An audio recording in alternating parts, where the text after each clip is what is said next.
All right, Townball fans, we are back with another episode of Talkin Townball. Today is Wednesday, March 19th, so we are in that legal tampering period. Signing day, as all of us Townballers know, is March 15th.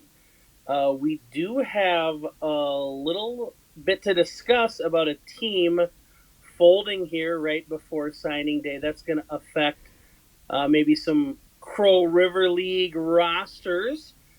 We might dive into that and save some of that legal tampering stuff maybe for our next episode. As once the dust settles, we'll know who's going where. We got to also dive into some tweets now that we've had some schedules dropped. We do have an interview with state board member John Gerads, and we're going to walk it off tonight with our Minnesota Mount Rushmore new segment we're going to do here at the end of the show. So sit back, grab a Montucky cold snack, a bag of peanuts, salted in shell, and enjoy the show. Under those stars where the heart beats strong, Minnesota diamonds where we all belong. Cheering voices carrying through the night, the soul of the state under stadium lights.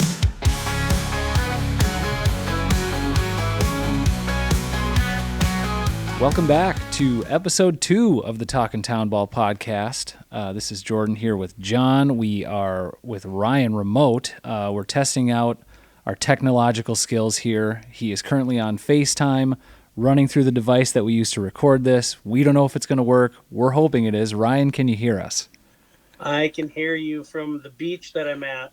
The beach. He is currently on the beach, enjoying the warm weather. I heard he had a cold snack in his hand. Is that what it was?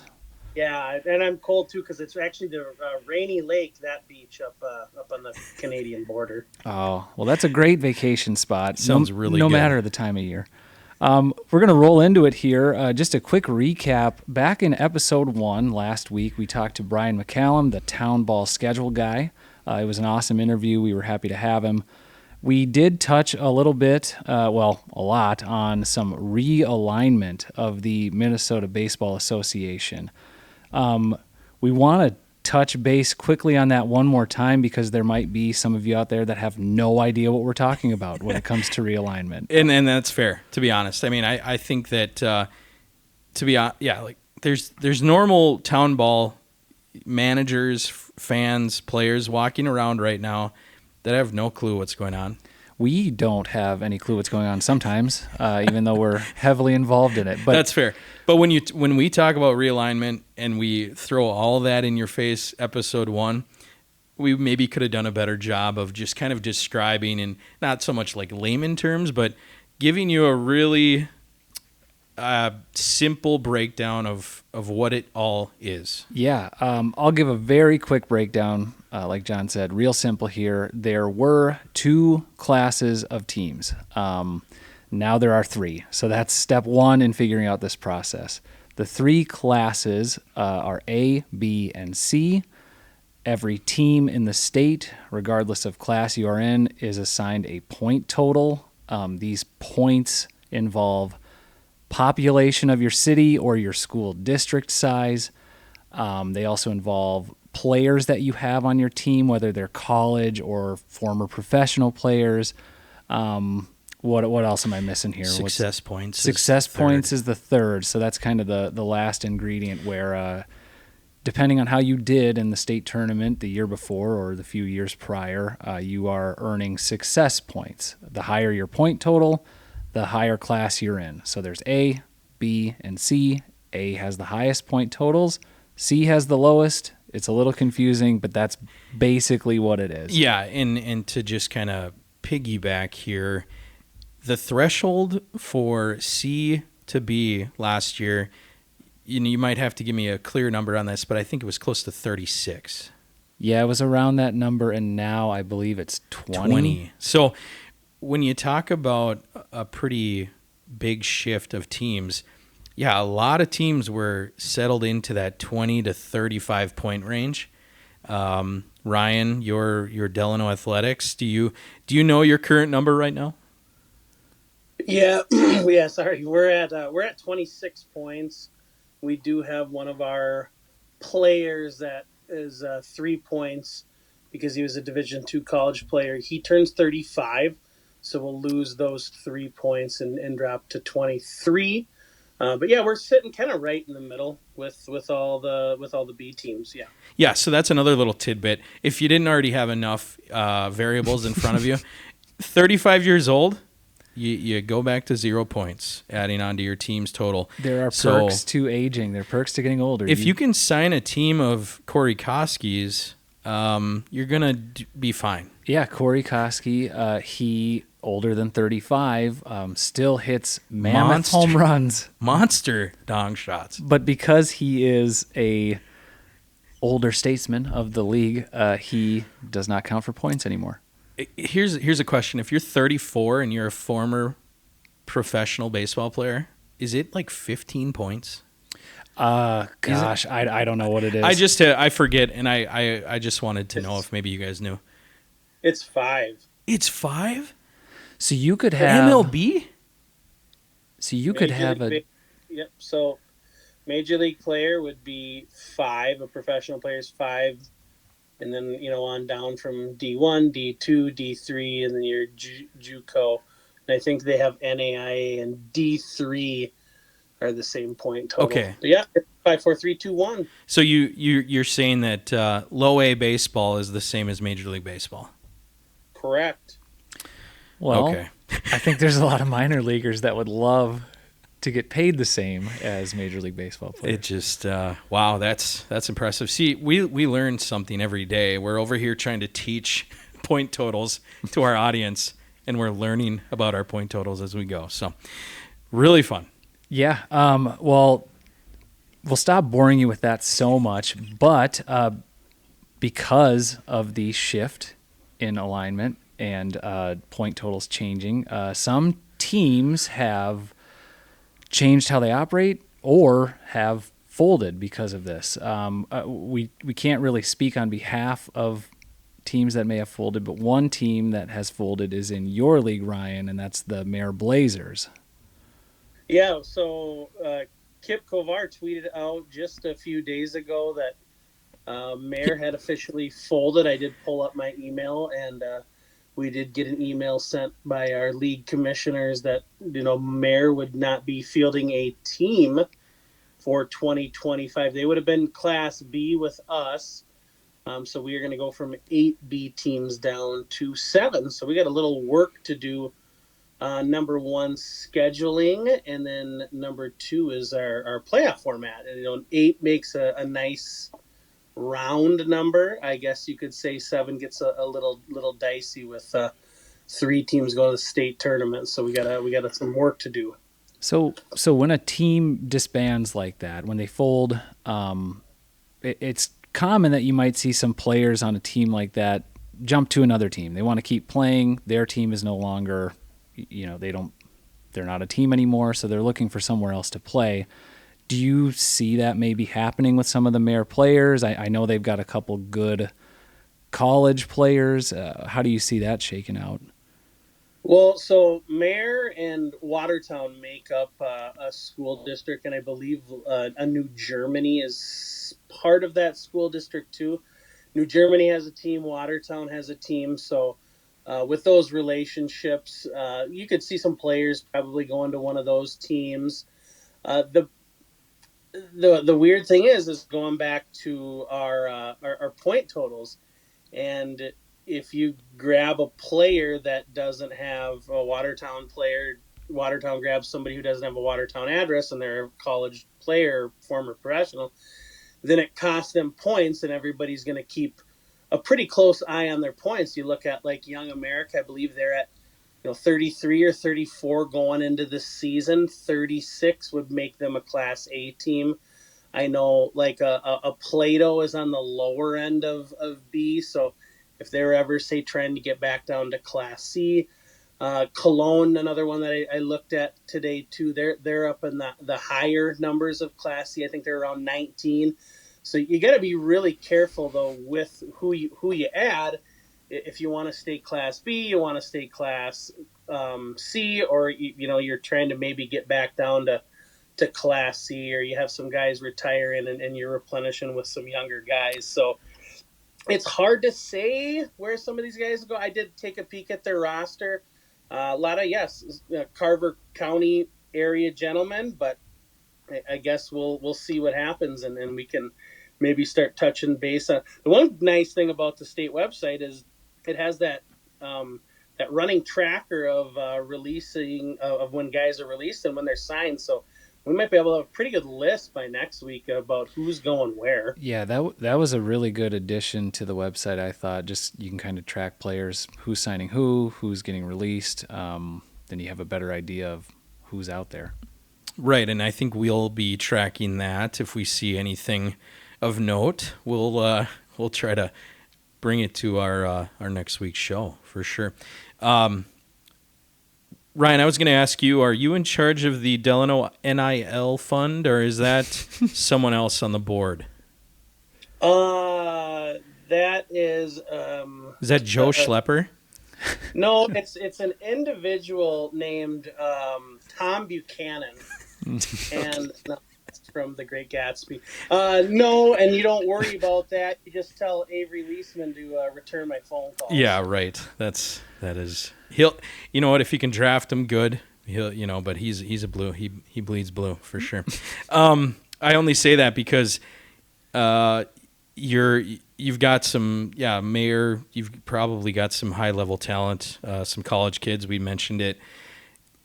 If it's beyond relationships, are these some of these guys looking, hey, I can contribute, and that's a state winning team. I'm sure there's just different motivations there.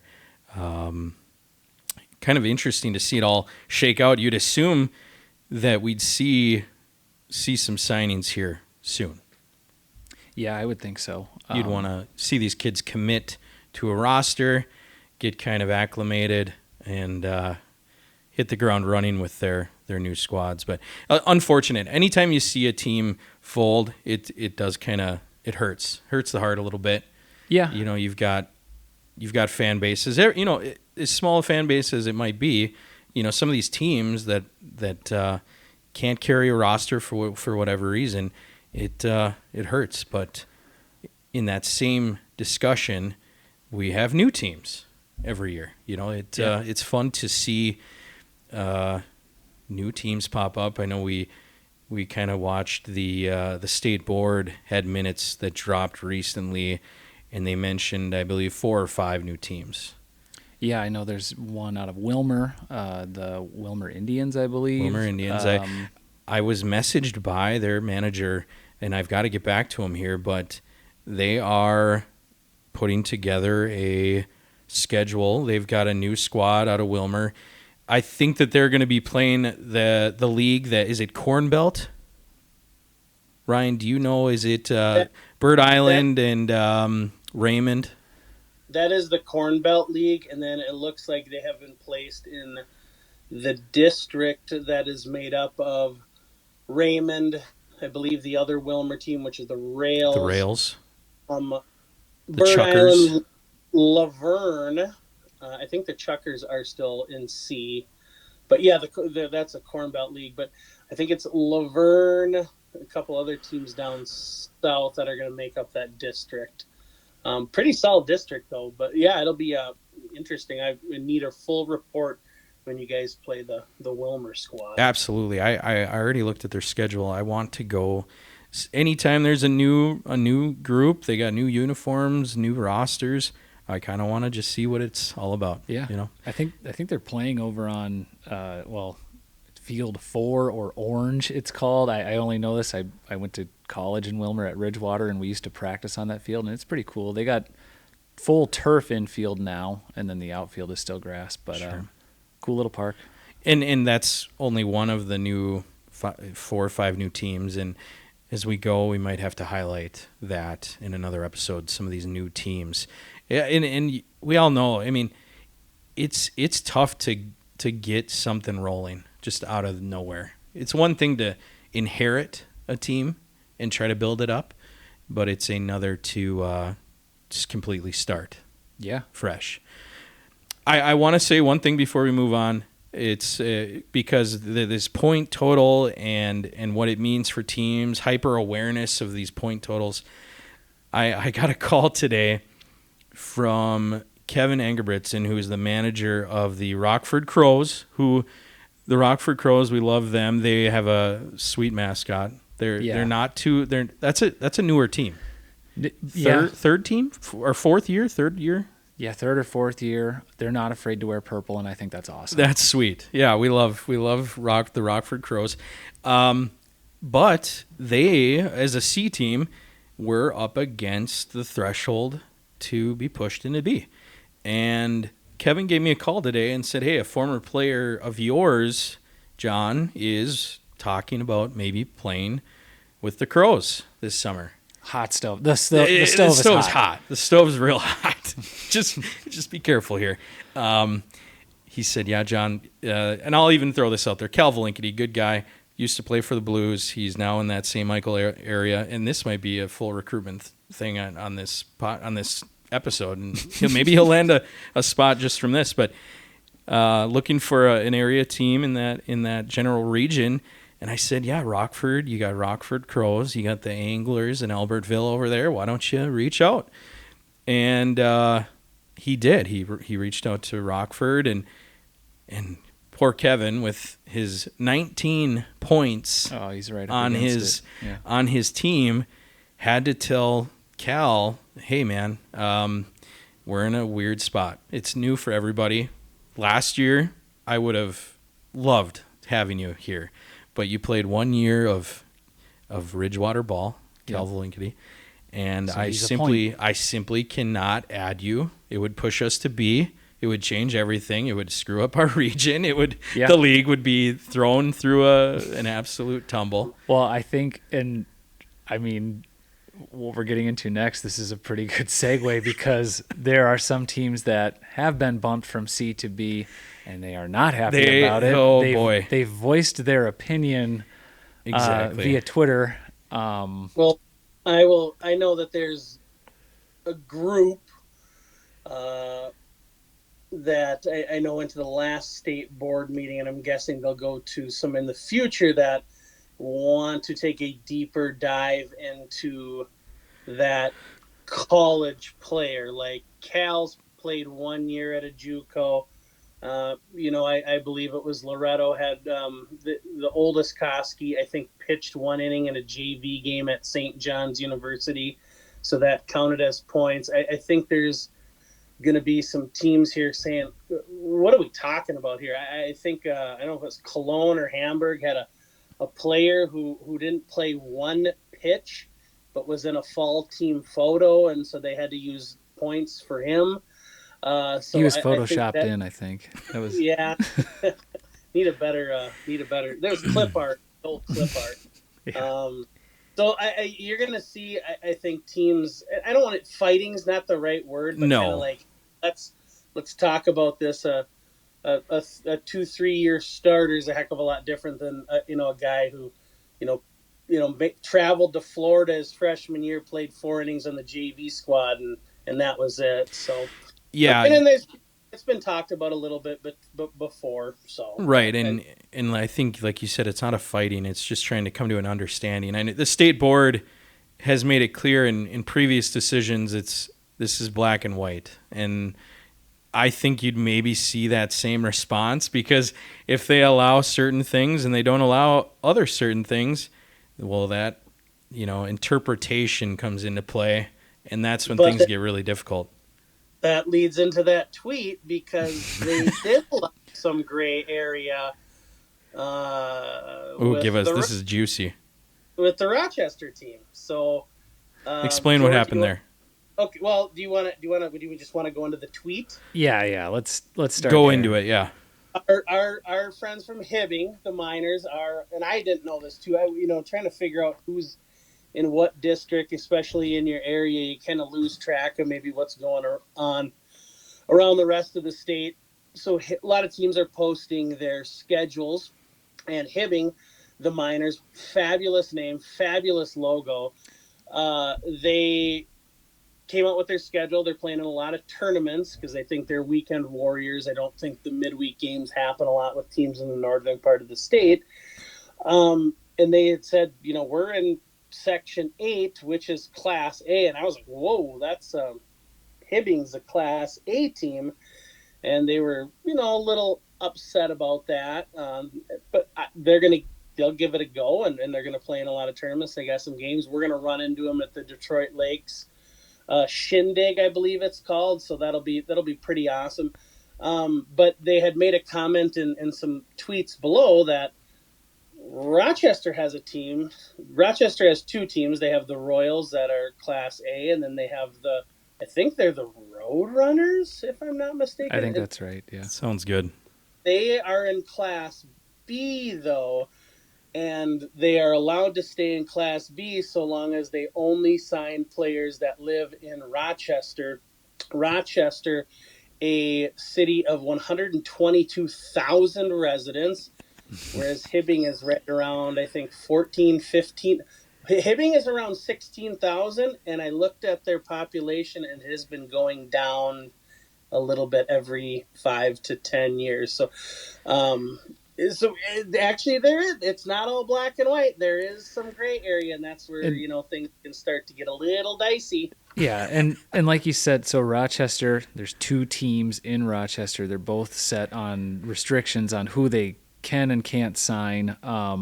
I don't know that Hibbing has any type of restrictions like that, but they are now an A team and they were B. Correct, and they're a team that I've seen make state tournament for Class C the last few years. So they probably have accumulated some success points, not a great deal. I'm guessing they just have some players that played at the college level that are costing them points, but they do get 16 right off the bat just with their population. But that's where this discussion is. You let one team be in Class B on a technicality. Maybe we have to go case by case sometimes, and the teams up north, it's a little different. I'm going to compare. We'll do a compare and contrast quick. Okay. And I look Hibbing. Hibbing has 16,000 population.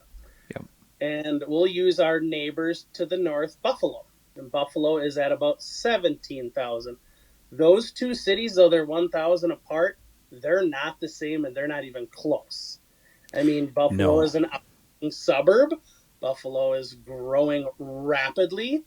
Buffalo's school, now they don't use their school district, they use their city population. Their school district is made up of Montrose, Hanover, parts of Corcoran, which doesn't put a dent in those are very small communities, is what I'm saying. Buffalo, from a high school standpoint, plays in the Lake Conference with Wayzata, Edina, and Minnetonka, and that is probably one of the most well-known conferences at the high school level in this state. And Buffalo's a B team, and rightfully so. I'm not saying Buffalo should be A. I'm just saying you're comparing those two communities and what they can get and what they can't get. That's where things get, Yeah, is it black and white? There be some gray area. And I think so, and we've kind of beat the points thing to death a little bit, but that's where you kind of have to know what your team consists of, where your point totals are coming from, because as a manager, you get to decide how you want to structure your team. You obviously have your set points to start with. There's a floor, whether that's your population or school district, but then you go from there, and whoever you add to your team, if they play college, those are all going to cost you points. So you kind of have to be aware of where you're at with your point total and what you can and can't add. But I will say, from the tweets I saw, Hibbing, they've made it pretty clear how they feel about it. There's no subtlety in some of the tweets, and I love that. I love it. I think about this way: like if you're running an account on Townball Twitter, you are either insanely politically correct or you let it fly. And to be honest, I love seeing some fire out of teams. It stayed for the most part clean, but you can tell there's definitely some disagreements. Well, yeah, there's disagreements, and then you start getting third parties involved. Some of these third parties may or may not actually exist. There are definitely Townball burners out there. Oh gosh, and Fabulous. they're pretty funny. We love our up north burners, and yeah. What I'll say, Ryan, you've stepped into what I believe is the Townball burner central with the CRVL. I think that for the most part, you're seeing per capita tweet, you might be seeing the most burner comments. Yeah, I mean, we were. I think when we had our "Hey, welcome to the Crow River Valley," I think the first tweet was, get your burner accounts ready, and then we had made a tweet about, "Hey, good luck to our guys playing college ball," and somebody made an account probably that day. They're from Plainview, though. They're good old Plainview, Elgin, Millville area. Is that the Bucks, the high school team? Waterville, Elysian, Morristown. Oh, sorry, gotcha. But they they did their homework because they made a comment about Delano winning the state championship in '88 and having a bunch of mediocre calls. It was fabulous. You have to be honest. You have to have a sense of humor to be able to have those tweets be fired off at you. You just have to keep going. I think I liked it from my personal account. I was like, good job. You did your homework. You did your research. Good for you. That's the thing is, you got to be thick-skinned. A lot of the burner accounts they're just funny. I mean, it's funny that someone would take the time out of their day to create a Twitter account for amateur baseball in Minnesota. I don't know. It's a weird thing, but it's cool. I don't know. It's people funny. are very opinionated, but at the same time they're afraid. Yeah, it may be someone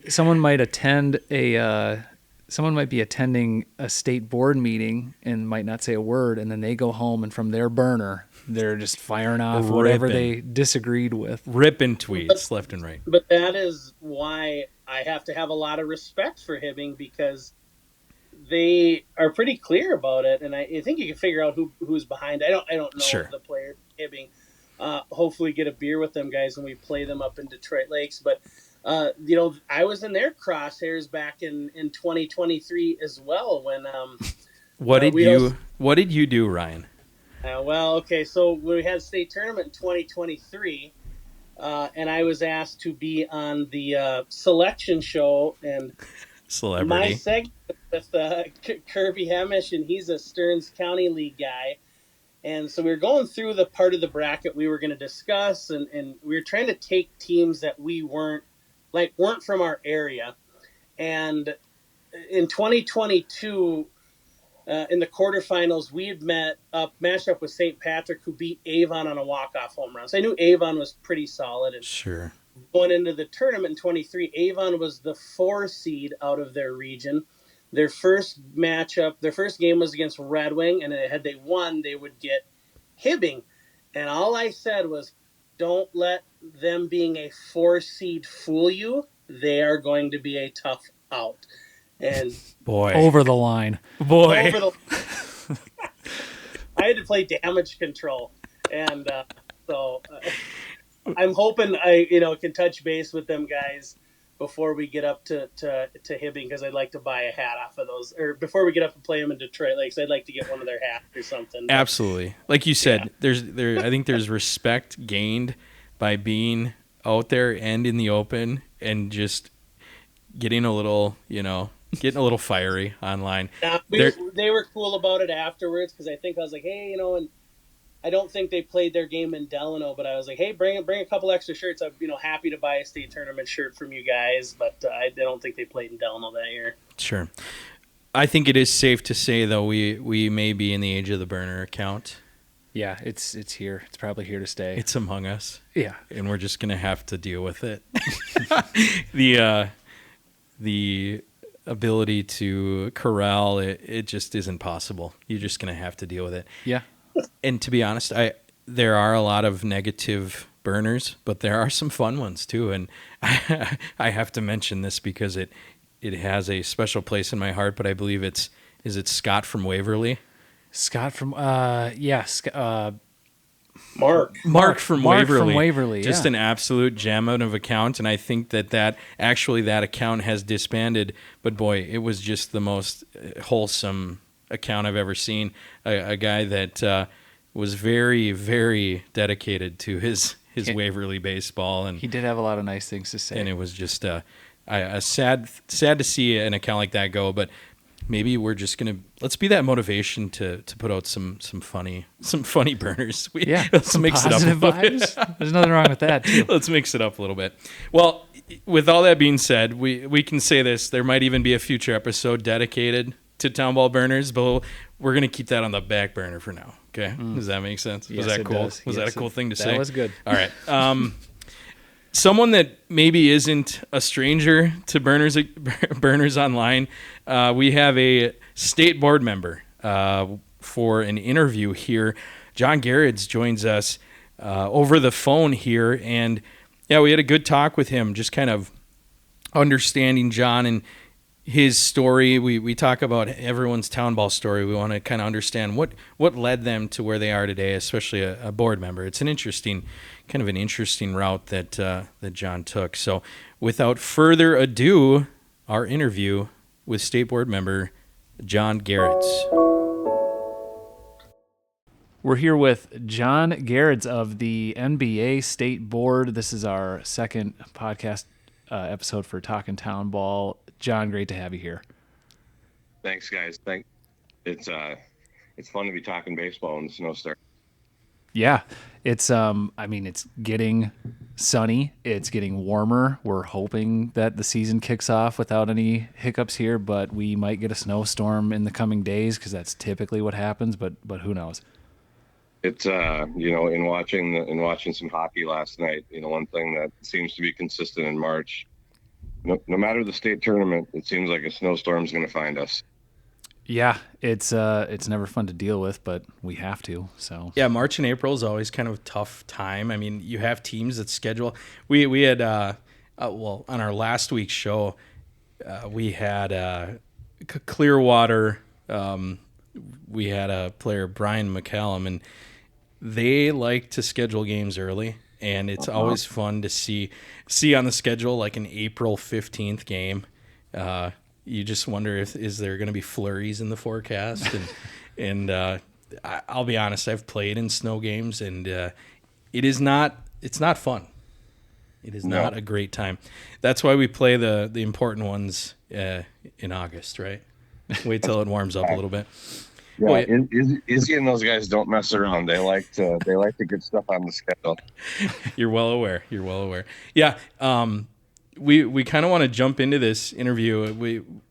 We kind of want to talk about your background a little bit, where you grew up and kind of how you got into Townball. Yeah, so I would imagine my story is similar to most get involved. I grew up out in the country in rural, you could call it rural Sartell, St. Stephenish. We were blessed with 3 connecting backyards that allowed us to get out there and play every day. We didn't have the Nintendos or the Ataris or the computers. So from sun up to sundown, we were out there playing ball in the backyards. We were lucky to have a lot of, I guess, quote unquote ball players in the neighborhood. It was never 9-on-9, but if it was 4-on-4 or 5-on-5, however many we could scrounge up, we were out there playing. And then up the right next door to me was a guy by the name of Mike Shea. Mike was a very accomplished baseball player from the Little Falls area, ended up playing at St. Cloud State. However, Mike had a connection to Townball, and Mike played for the Sartell Muskies, including winning the state championship as a part of that team. And so that was my first kind of taste of Townball, I would go to some of the games with his son Dan, and we would bat boy. And as I got a little bit older, was still involved playing high school, W Legion, the whole deal. The St. Stephen Steves was I guess would be the closest team to me, which would have been a couple miles up the hill from where I grew up. And man, they were some good dudes. They had, they invited me and a handful of my buddies who were on the high school team. I think we were maybe 16. I'm trying to remember if we had to get rides up to the field or if we were actually able to, or if we were able to drive. But they invited us to be a part of the team, and at that point, none of us were super involved with the team, but they were very clear on the idea that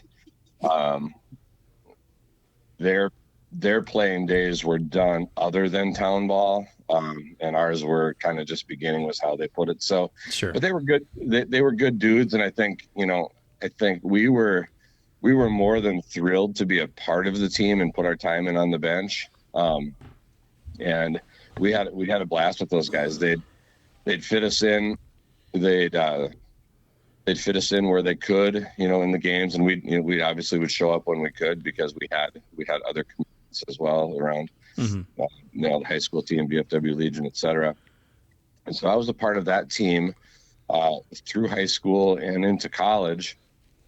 And as crazy as it seemed, it wasn't something that was really ever on my radar. I just wanted to be around the field and play.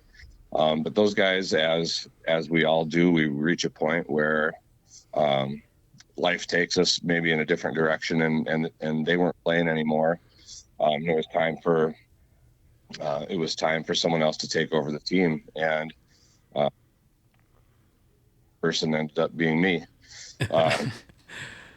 And so it was all of my buddies from high school, and then it was we were more acquaintances, but we all played on the same teams. It was the grade ahead of us, which composed of most of our team. And then we had a couple of grizzled vets, which when I look around Townball today, I see rosters that are similar, right? I see I see a couple people willing to take the reins, maybe a couple grizzled vets. And so I started doing that. In the meantime, I was coaching the Legion team. I was trying to get through school and all of that stuff. After my first year of coaching, the grade ahead of me, or the guys who are about a year or two older than me, they all kind of decided to hang it up. And we were decent, but again, life was taking them in different directions. They were graduating college. They were, moving down to the cities, whatever people do when they graduate college and leave their hometowns. And we had a point where we had me and two other guys who around December were committed to play the next season. So it was not looking good for the Steves at the point. We got close to folding. And then I was also doing some coaching with the high school I went to, and I started recruiting some of my former Legion players. I started recruiting some people I knew from the baseball community, who maybe could play, but maybe either they weren't playing on the team they were on or whatever, but we needed to fill the roster. In fact, we missed the first league meeting. I think we even had to pay a fine for missing the league meeting, and there was buzz that we were going to fold out of the Victory League. And I was able to scrape together a roster of guys. I think at the time I might have been the only one who was 21, and I don't know if I was much older than that when I think back on it. Yeah. So you're saying you were manager then at a pretty early age. I mean, that's your official role was a manager. Sure. I played from the time I was probably 16. I'm trying to think about this. I probably played on the team from the time I was 16 to I don't know, 24ish. There's probably somebody listening to this will be like, no, it was whatever. Yeah. But whatever they say it is, I honestly really don't remember. But I was probably 24, 25ish, because I was still driving back. I was working down in Minnetonka at the time, and I was driving back to run the team. Wow. I did serve as a player manager during that time, and then there were some changes in our athletic club. Those guys were moving on because they either were retiring literally from their A jobs or whatever. So then I served as the treasurer of the athletic club. I served as the president of the athletic club. All when I was 23 to 25, 23, 25 years old. So it was a lot coming at me when I was really young.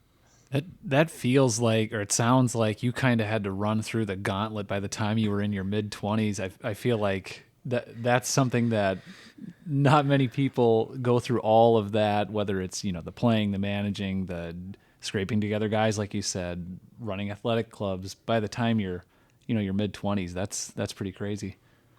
And it was, and again, like I said before, I mean, I just wanted to play baseball and most importantly, keep baseball alive in my community. If you've been to Joseph A. Trobeck, it's a special yard, and there's a lot of history there, and I it was a pride piece for me that if it was going to fold, and it wasn't going to fold while I was around, and fortunately I was able to pass the reins to some very capable, to some very passionate and capable people who have kept the club running, and they've actually had some success the last several years. So it's been kind of fun. Oh, that's cool. Yeah, and I think you see that a lot of places too. It's some teams they're close to being to that point where they could fold, but there's maybe one or two guys that they've still got the fire, and they're financially it's probably difficult for a lot of people, but it can take one or two guys to keep a program together, and then once I think that passion kind of feeds off on other people around. Like you said, you're able to hand that off to some people, some good people, and keep things rolling. You're obviously on Twitter. You've got a picture of you in umpire gear. Can you kind of give us, like, when did that become? Was that something that you started doing when you were younger as well? He was so worn out by keeping his townball team alive. He decided, I'm just going to umpire because this is going to be better. Umpire, yeah. That's better. A vacation from what you were doing, John. It was umpiring games in townball. Yeah. Yep. I think you guys hit the nail on the head. Yeah. I mean, one of the things that kind of, started that transition. So yeah, I mean, I was doing some umpiring while I was playing, and it kind of, one thing kind of led to another, and I realized that I wasn't putting the time in for my, for what skills I had to be maintained and to contribute to the team as a player. And I was living in a different part of the state, and I think my eyes weren't allowing me to be the best hitter that I once was. So once I noticed that my vision was starting to dwindle, I thought, hey, why don't I get into umpiring? That's very commendable, because I think there's people out there that never get to that point to realize, like, hey, maybe I need to move on to the next step. But and for you to then, take the reins as an umpire and move into that, I mean, it's, as probably better than anyone, it's a very thankless job. So for you to step up and do it, I think that's pretty cool. It's actually funny you brought that up, because I have some different roles in that as well, where early on when I started, I was helping a guy by the name of Tim Pratt. I think Tim's a pretty legendary name throughout the central Minnesota area. Tim still works townball. He still works a lot of townball, but he was the assigner when I first started.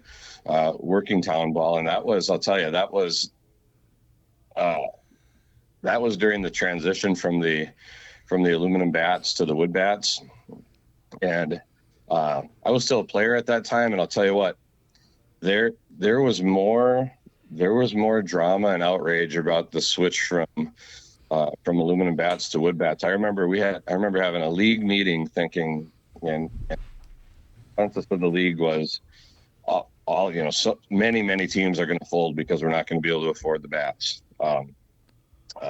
Very legitimate concern because they weren't aluminum, right? And we didn't, not at that time, none of us had ever really played with wood bats. And so making the transition from player to umpire around it that time, I think it actually kind of helped because I know a lot of games were pretty long in those aluminum bat days. And I think the wood bats have done a lot for town ball, but one of the things it has done,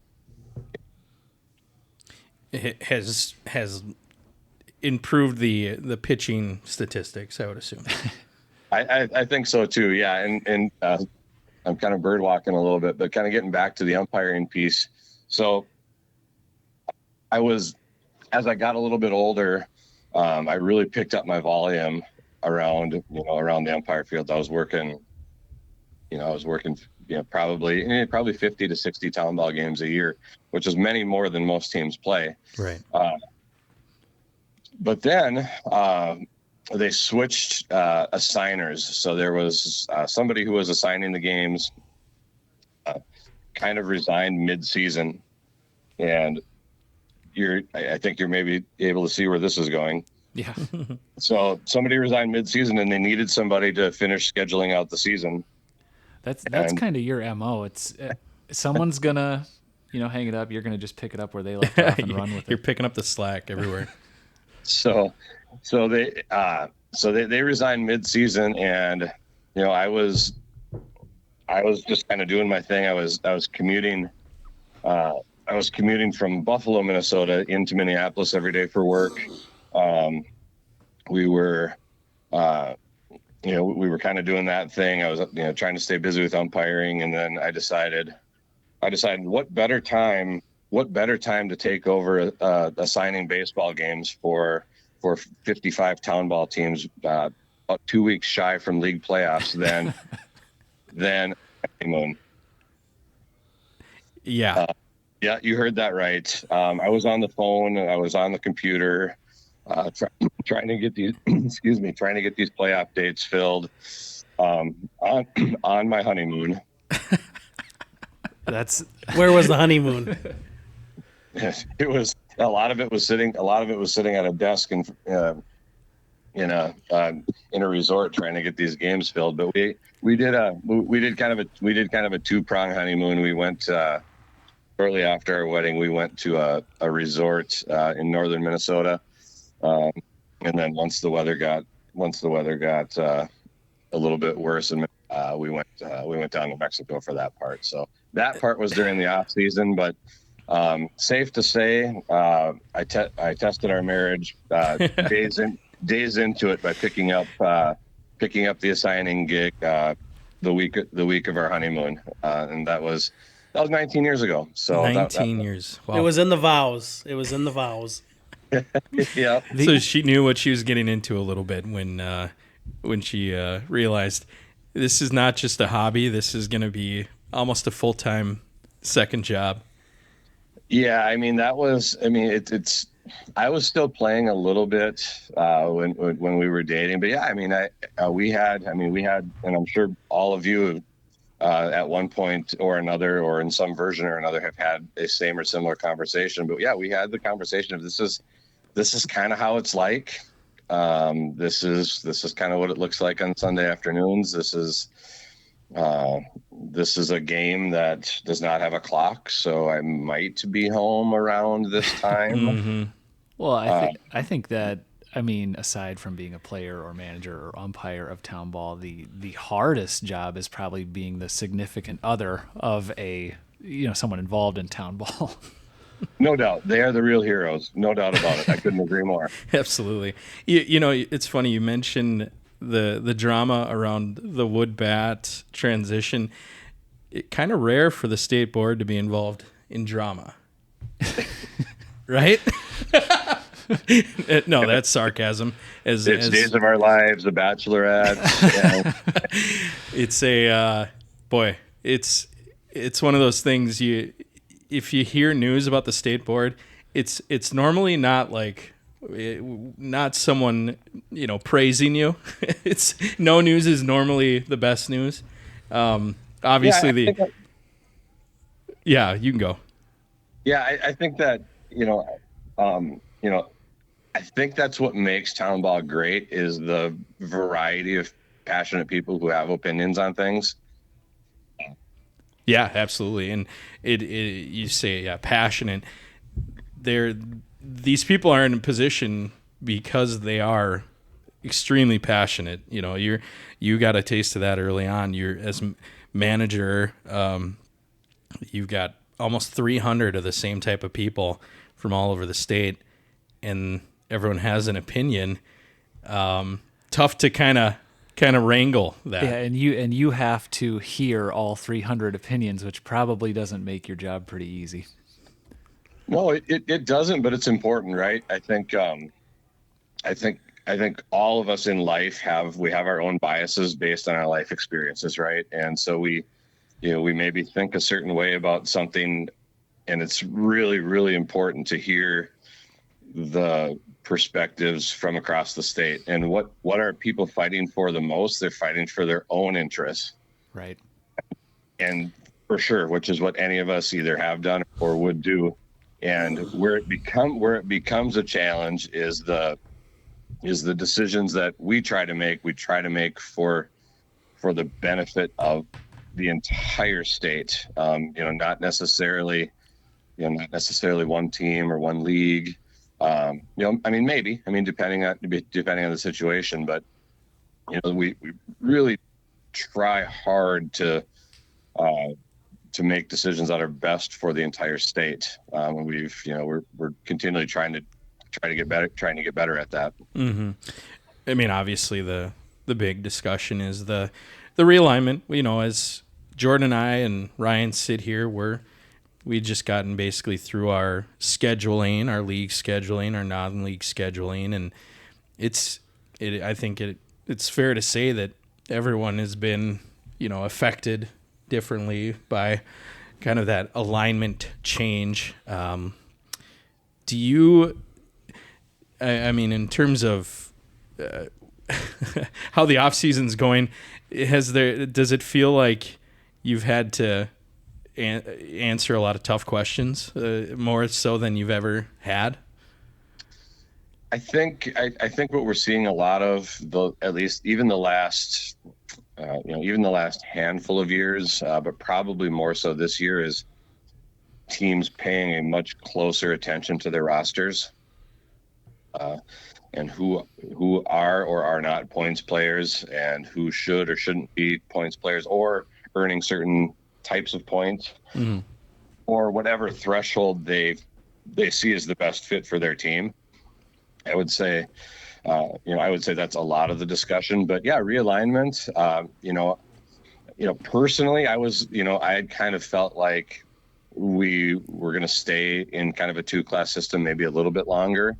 But I think there's some merits to the 3-class system. I think the people who put the work into to the model put a lot of time in to try to get it right. And I think that's always going to be a moving target. But it is one thing that is intriguing about the system is in many ways teams can build the type of team that they want, and there's a spot for them.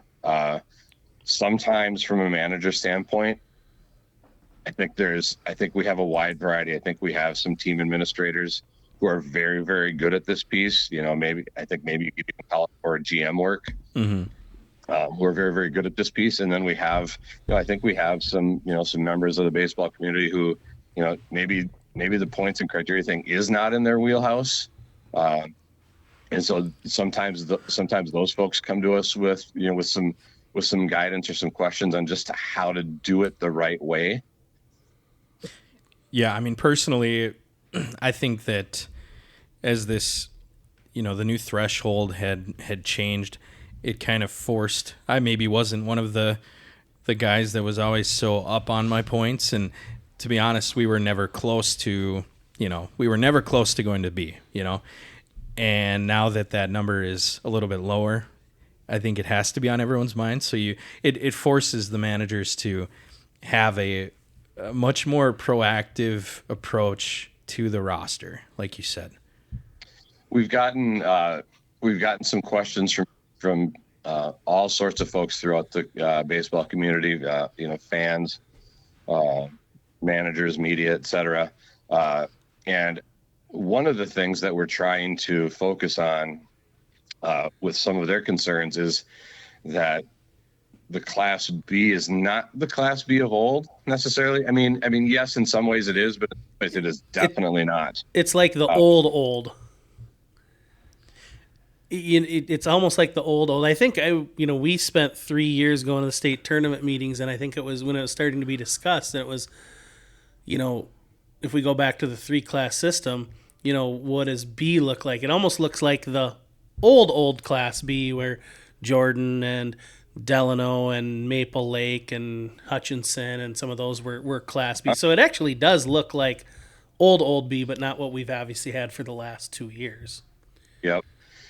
Teams are concerned about, and rightfully so, in my opinion. We're concerned about losing some of their rivalries. They were concerned about losing the makeup of their leagues, which are super legitimate concerns. And so, I think for the most part, those have kind of held true. I mean, we do, we'll have some. I think we probably have more leagues that are split with some Class B and C teams than we've maybe ever had. But when it comes down to league play, a lot of that is remaining the same.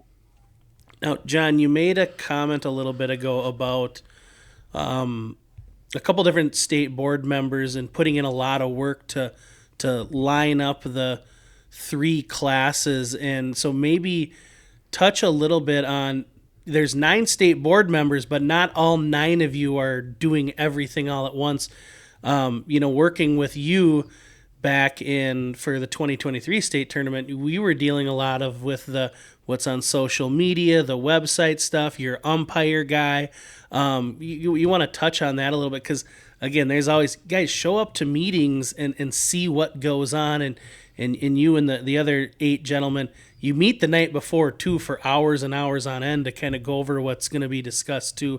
So would you mind just kind of touching on that a little bit, because there's certain tasks that each one of you have almost.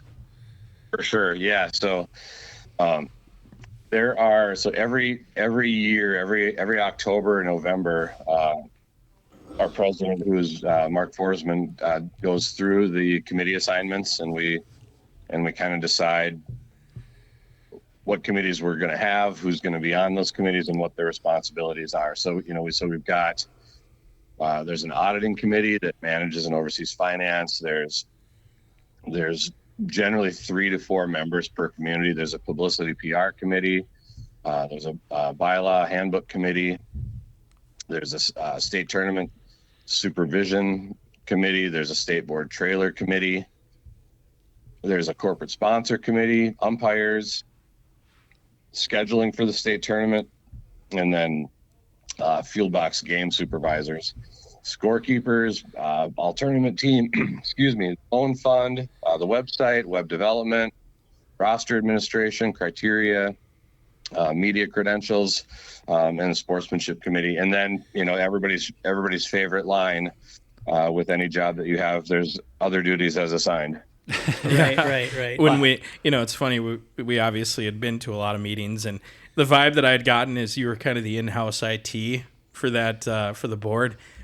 It's funny, I see there's a wide range of ages on the state board. Do you ever feel like you're, have you ever told Mark Forsman to turn something off and turn it back on again to fix it? Yeah. if there's any piece of advice I can give Mark or any of those guys, it's, dude, when was the last time you turned that off?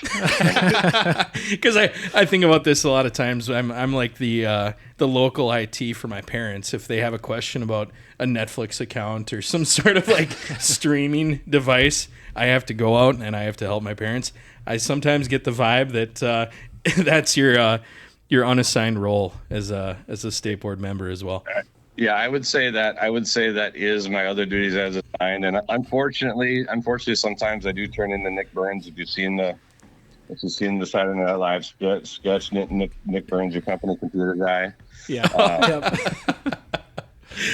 Yeah, that's a throwback. The younger generation might not get the reference, but that is pretty good. See, now here I'm showing my age, right? Yeah, he's so old. Yeah. So a little bit, and I don't know what your duties are after those 3 years in 2023. We got done with that state tournament. I needed a little break, so I didn't really want to, talk or look at you guys for a little bit. So I stayed home for them state board meetings, but it was just needed a recharge. But maybe you can't answer this, but something I've been kind of wondering. You're gonna have 3 state championships this year, which we have not had. Technically, because A used to just be at its own separate site, and maybe you can't answer this, but maybe the audience kind of wants to know: is each site going to have a state championship game, and how are you going to break that down? Because last few years it's been B Sunday, C Monday. Any insight on what's going to happen? And then just want to let everybody know: Hutch, Brownton, Gaylord are the 3 sites, and I don't know the 4th site. So if you could let us know what the 4th site is, that'd be awesome too. Yeah, so the 4th site is going to be Glencoe, and I believe those decisions have been made as to who's hosting what championships. But I also know that that stuff can change. I'm pulling up some of our most recent documentation right now, and I just want to make sure that if I know, I want to be accurate, and if I'm not sure, I'm not going to say right now. I don't have that in front of me, but I know the format. The format is changing. I know we really want to stay on Labor Day for the Class C. And I don't remember for sure if we're going to stack A and B on the night before, similar to kind of how it's been done. So more to come on that. Yeah, I think the decisions have been made, but I'm not 100% sure, and I'm not 100% sure if they've changed. We meet early April next, and I think if that stuff hasn't been firmed up, that's for sure where it'll be firmed up. Do you want to let us know then, early April, where you're meeting or where people can go to hear about this? Sure. Yeah, we've got the meeting will be the 11th? Is it the 11th and 12th? Is that Friday? Is that Friday, Saturday? Sounds about right. Yeah. In April, 11th and 12th, it'll be up here in St. Cloud. Friday's the work session. Whereas you had stated earlier, they go late into the night. Yeah, we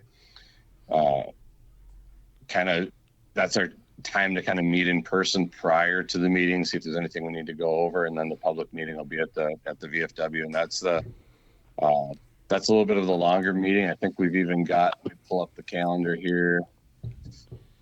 We've got some stuff going on in that April meeting. There's a meeting at 10 a.m. And then there's lunch. Then Dura Edge and Reinders, 2 of our corporate sponsors, are going to have a groundskeeper meeting after that from approximately 1 to about 3, and that'll be at the Eastside VFW in St. Cloud. Nice. I think I would recommend to anyone that hasn't gone to a state meeting, go check it out, because there's a lot of good info you can figure out by hearing it directly from the board, rather than trying to guess, what's going on. You can go to these meetings and hear it for yourself. Yep. mnbaseball.org has the calendar. And yeah, we'd love to have you there. Every month there's baseball enthusiasts who show up through a variety of roles. We've got fans who show up. We've got commissioners, managers, players. Yeah, it's great. That's awesome. Well, we'll wrap it up here, but thanks again for taking the time with us. Like we stated before, whether it's umpiring or being a state board member, it's kind of a thankless role. So I think it's good for people to hear what you have to say on it. Go check out the meetings, and go from there. But again, thanks for the time, and we were really happy to have you on. Thanks for the opportunity, guys. Yeah, I love the idea. Awesome. Thanks, John. Thanks, John.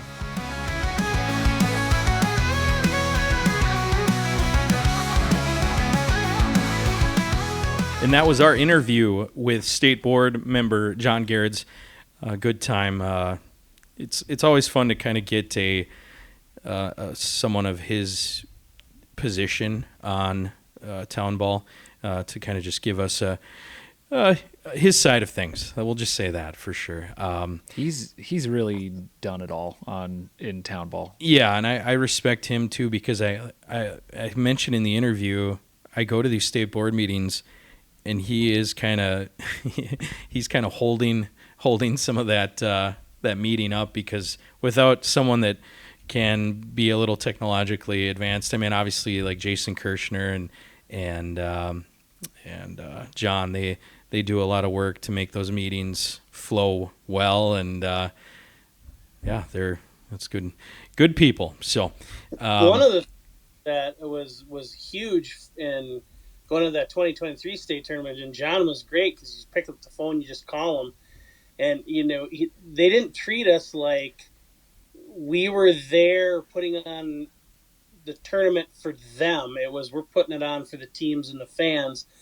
And they were very transparent with us, especially John. But I just thought they let us do our thing. Hey, your ballparks, your workers, you your site, and they just let us do our thing. And everything. It was, they'd ask for certain things, but it wasn't ever outlandish. And sometimes that answer was no, because it was in the heat of the moment, and it was just you couldn't provide it for them. But they're all great to work with.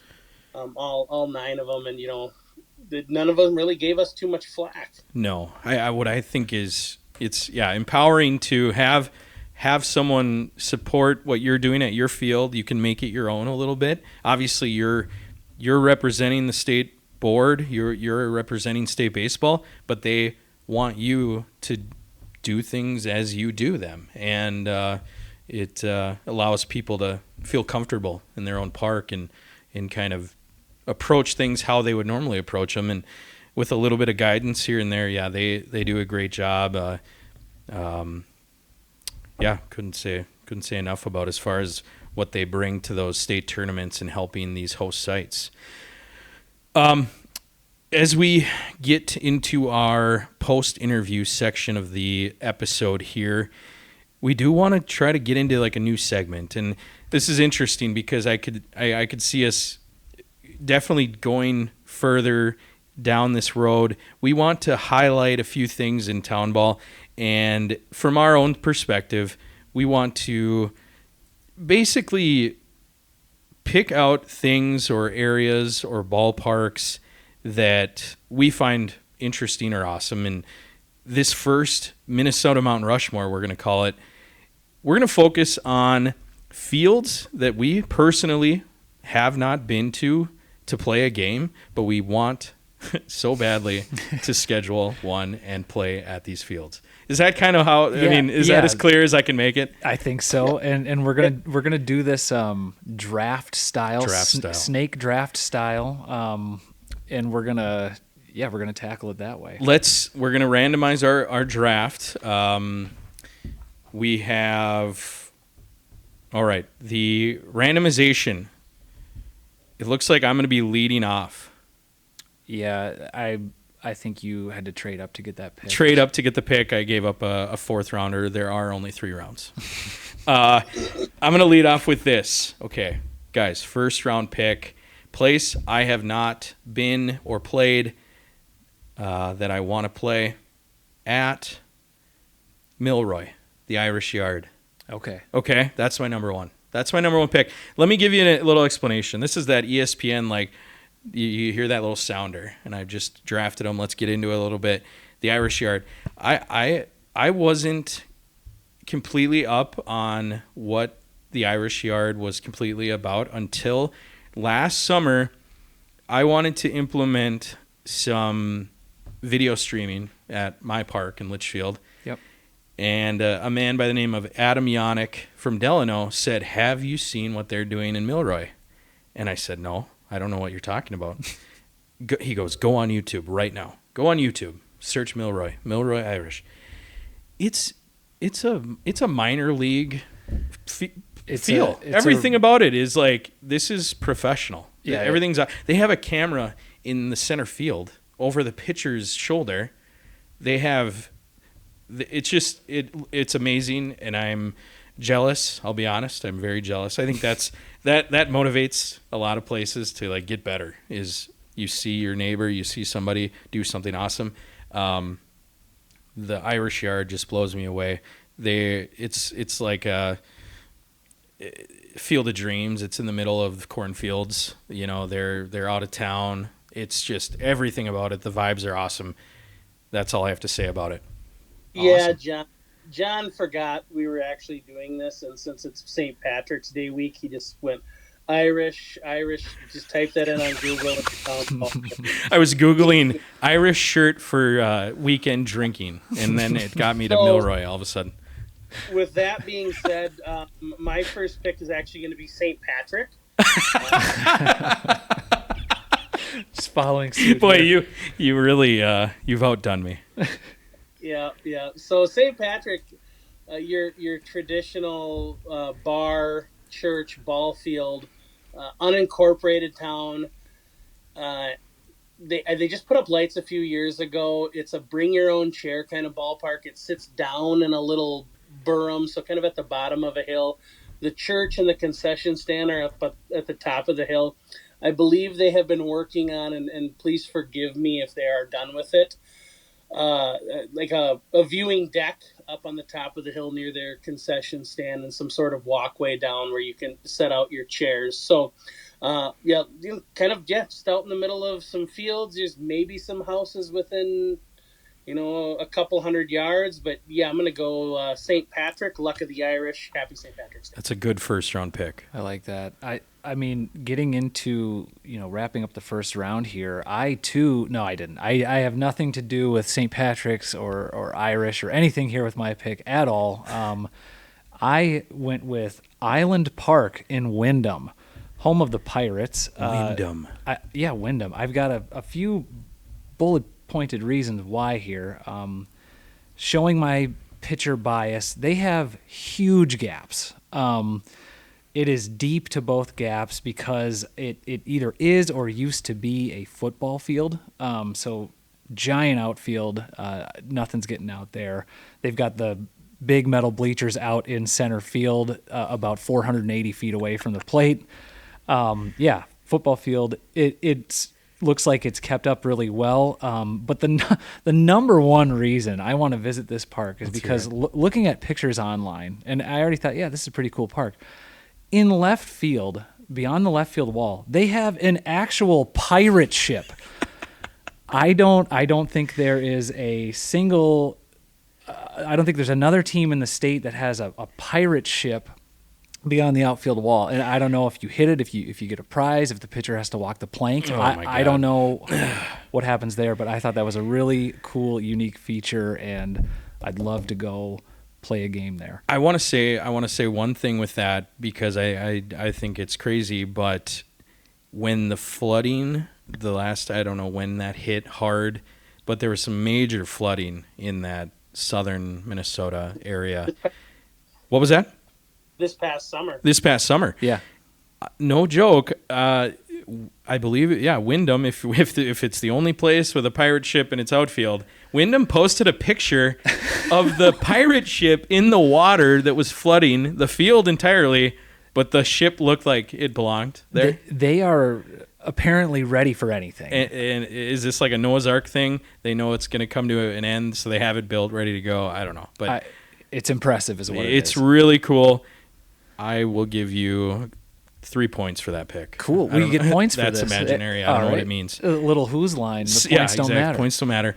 Snake draft comes back to you, Jordan. Back to round me. 2. Oh gosh, if I say this wrong, I think I'm pronouncing it correctly, but if I say it wrong and people hate me for it, I'm really sorry. Searles? Searles. Searles. Oh, okay. Searles Ballpark, home of the Grizzlies. Couple reasons I want to visit this park, play a game there. It like a couple of the parks we've already mentioned, it's got that Field of Dreams setting. It looks as if the park or the town was kind of just cut into the surrounding cornfields. It's a pretty cool look. It's got an interesting layout. Left field looks like it's potentially on an incline, like on a hill. From pictures I saw, We love character in yeah, outfields. It's like the old Minute Maid with the hill in center field almost, but in left field for them. There is an ivy monster in right field where it's maybe all of 280 feet to the line and 300 to the gaps. And this is my recruiting pitch for the Searles Grizzlies. If you wanna, you gotta pump that out there and let people know if you're a left-handed hitting power guy, you could probably sock 20 dingers here. in 20 games. Maybe 20 throw dingers in 20 games. Also, one more major thing for me is I love the food at a ballpark, and I saw a tweet about a Searles burger, and it looked fantastic. Wow. I would love to go there, play a game on that interesting field, and then have 10 of those burgers. Searles, for the uninformed, remind me, Ryan, is it, you said west of New Ulm?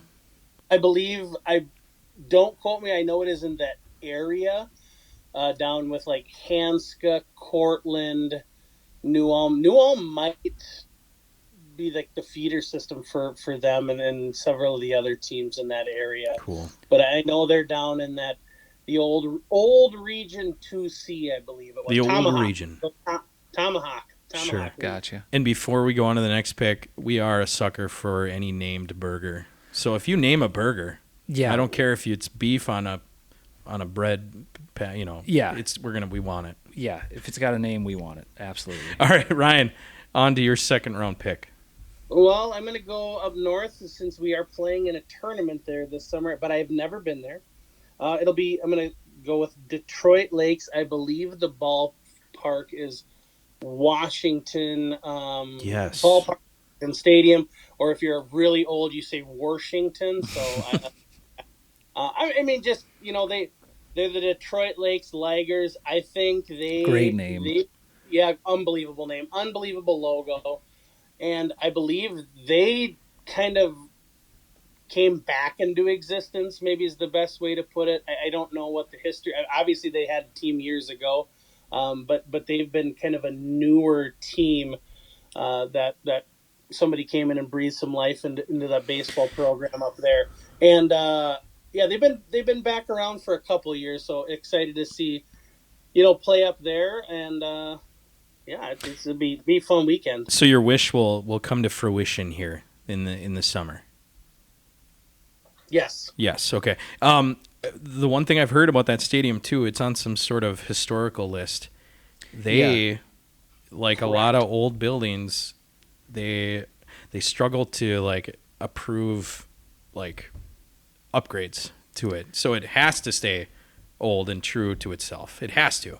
Yeah, I know they do a couple other cool things too. Like I know they have some food trucks come out or some breweries come out for their games. From what I've seen online, it seems like they got a pretty cool thing going there. And anywhere you are in Detroit Lakes, you're probably a quarter mile from a sweet boating area too. So there's always just a party going on in the summer. It's a great area. Yeah, make a weekend out of it. Yeah, absolutely. I am jealous of you, Ryan. That's going to be a fun time getting up north and cracking some beers with those fellas. On to me, I guess, with the second rounder. I am going to go with Cannon Falls, John Birch Park down in Cannon Falls.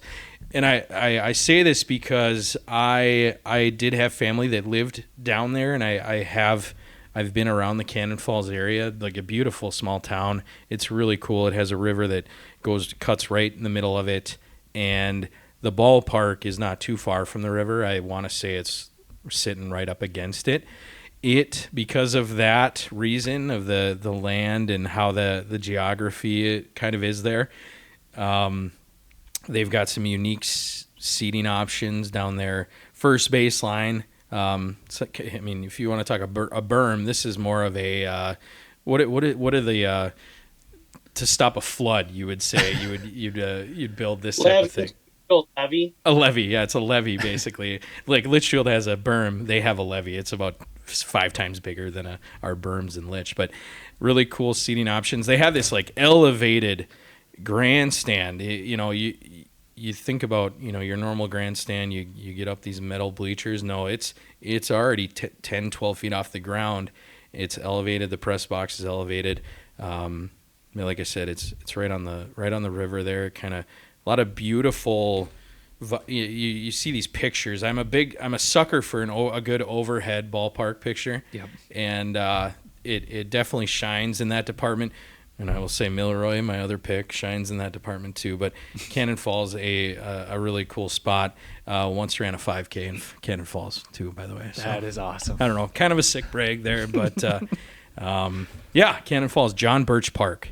Yeah, and how convenient that John would pick Cannon Falls when they are a future state tournament. Well, and here Wouldn't we all want to play? So, after you win, you might be going back to back for your 3rd straight state championship that year. Because I said every episode I'm going to remind people I'm picking the Litchfield Blues to win the state. and I'm gonna quickly change the subject. That's how it plays. No, Cannon Falls. I'm sure they're great people, and whether or not our team is in it, I will 100% catch a game down there. I can't wait for that. Delano played in this was like 2012, 2013. We played in tournaments down there in the middle of June. Yeah, they're awesome guys, awesome group, cool ballpark, and the renovations they're doing are going to make it 10 times better. So that's really cool. Good. I'm a big Cannon. We're Cannon Falls fans here in the Delano part. Cool, very cool. Awesome. Well, then I guess we're on to our 3rd round, and this is kind of where you really get a lot of good value in this 3rd round pick. Yeah, you're looking for diamonds in the rough. Diamonds in the rough, and I think I landed on one. My 3rd rounder, Perm, Minnesota. Now listen to this: Tuffy's Stadium at L. Kruger Field. They got naming rights. Wow. On their ballpark. They've got a big I want to say it's like a pet food Tuffy. type. You have Tuffies. Yeah, Delano has a Tuffy's, but I believe they originated in Perm. So Tuffy's is part of the KLN family brands with your Wiley Wallaby licorice. And Oh, your Tuffy's. so good. Yep, and they do some sort of chippy chips too. I can't remember off the top of my head, but they are. Yeah, so KLN is based out of Perham, and they are very, very wonderful people to work with. They do have a Tuffy's plant here in Delano and donated some money we built a Tuffy's terrace out in left field, but they're very pro baseball. They got a great thing going there. So I don't want to take it away from you.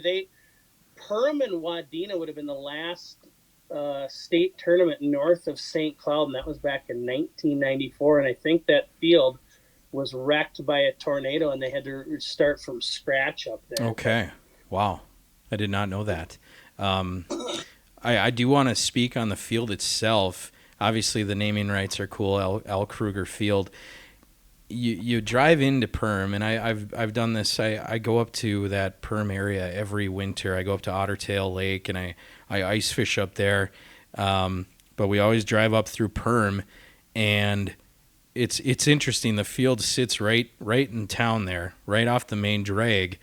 But it sits behind a country supply shop. It's like it's still got a lot of country feel to it. Not only does it sit behind a country supply shop, right behind it is this just monstrous grain bin, and I'm a sucker for kind of that Americana vibe. But it's like you take a screenshot. I saw an image online of like a center fielder kind of getting ready for a pitch, and this massive grain bins in the background. They've got this awesome grandstand. it's brick to brick everywhere from dugout to dugout. A brick backstop that's about 6-7 feet high. Yeah, it's huge. I have played there, but this would have been as like a 13-year-old in a Babe Ruth state tournament, and this is forever ago. I'm sure they've made some changes or kept it classically great. Absolutely, there's nothing wrong with that. I will say that we've just installed a new backstop in Litchfield, and the kicks off of that thing can get aggressive at times. I can't imagine a full brick backstop. I mean, you see it at Target Field with their like marble or whatever limestone backstop. Those balls come off just as hard as they hit it. So just a really cool spot. Big fan of that perm area, and it's a beautiful little park.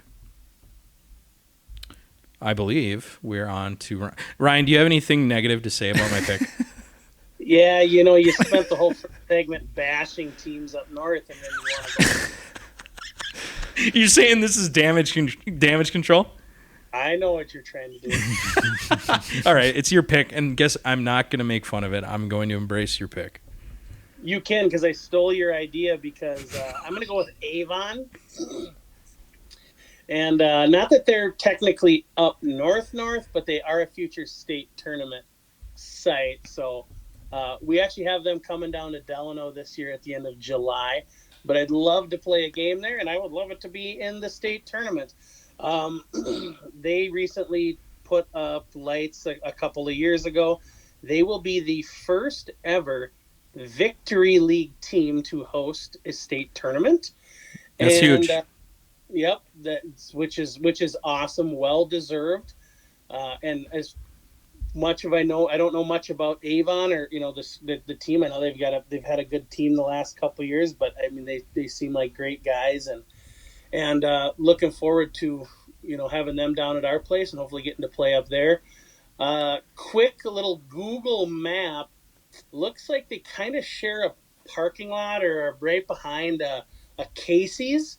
Oh, boy. And so I was automatically thought of Jordan and thought, wow, God, DC Saints playing a state tournament game up in Avon. They're playing the 11 a.m. game. Oh, boy.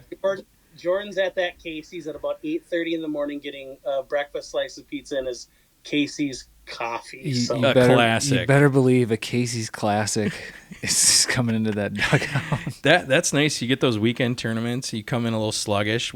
What better way to deal with a hangover than a breakfast pizza? Casey's, we're looking for sponsors. Shout out Casey's. Casey's Pizza, the best pizza around.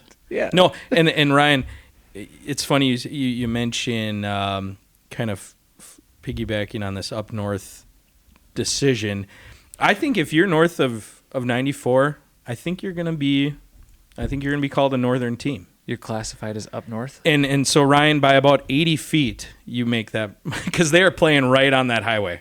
I think if you hit a ball hard enough, you might hit a semi. I would I would have a cabin in Avon, so yeah, we can call them up north. But yeah, right off the freeway, the ball field is. Yes, and they're doing a lot of upgrades. We're kind of tracking that. They a lot of cool upgrades. Yeah, it was already a beautiful park. Pistol Pete Schlepper does a lot of work there on their field, but making more upgrades. It's pretty cool. Sweet. I think, is it on to me? This is what do we consider this? The last pick in the draft? We're not going to call it Mr. Irrelevant. No one's going to call it that. We would never call it that. No, because we can't call this park that because it's pretty sweet. My third round pick, the final pick of the what are we calling this? The Minnesota Mount Rushmore. Yeah. Final pick, Bruce Frank Park in Le Sueur, home of the Braves. Really cool surrounding area to this park. They're right on the river as well. There's giant buildings that kind of line the first baseline, and they're pretty sweet. I believe it's the ice arena and then like a Parks and Rec building, but it's a huge building that lines basically their entire field down the first baseline. Nice playing surface. They've got some upgrades planned. I saw a new backstop resurfacing that they've been doing. Looked like a really cool park, and I'd love to have a game there. That's cool. That's cool. And that's, it's funny. You mention a place like that, Le Sueur. I mean, it wouldn't. There's so many fun and interesting ballparks.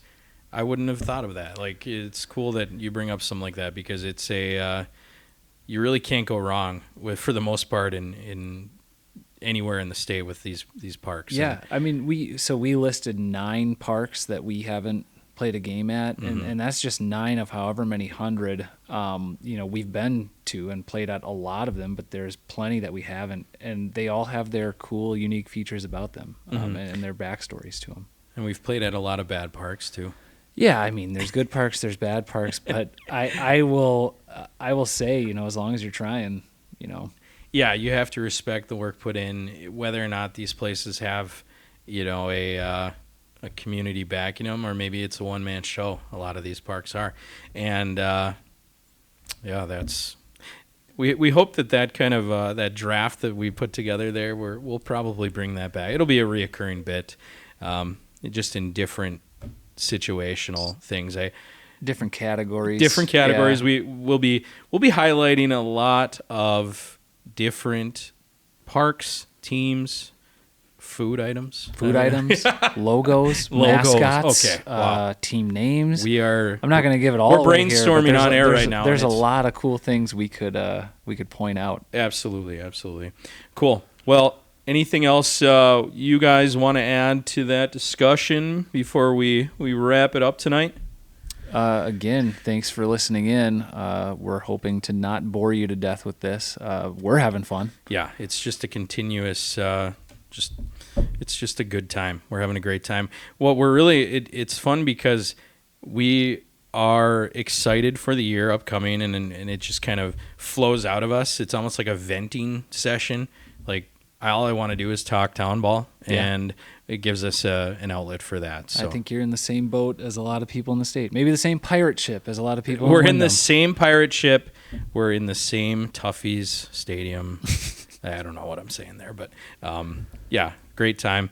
We're still going to be recording for our next interview for episode 3 next week, so we can't even hint at our next guest. It's top secret. It is top secret. We're going to leave you on a little bit of a cliffhanger there. So another fun couple hour and a half with you guys. Thanks for joining us. And until next time, have a great week. Under the